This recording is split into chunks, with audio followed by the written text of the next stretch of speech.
Welcome to my channel. To install qb-vehiclekeys and peace in a FiveM server, you can follow the steps outlined in the video tutorial. Here are the steps. Download the qb-vehiclekeys and peace. Extract the downloaded files and copy the qb-vehiclekeys and peace folders to the resources folder of your FiveM server. Open the server.cfg file in the root directory of your FiveM server and add the following lines. Ensure qb-vehiclekeys. Ensure peace. Save the server.cfg file and start your FiveM server. Once you have completed these steps, the qb-vehiclekeys and peace resources should be installed and running on your FiveM server. You can test them out by joining the server and trying out the features. Note that this installation assumes that you already have a working FiveM server set up and running.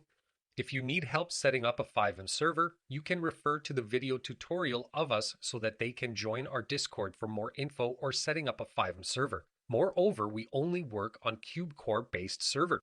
Make sure to subscribe and press the bell icon so that you can be notified whenever new video comes. Also join our Discord and like, share, and comment if the video is useful for you.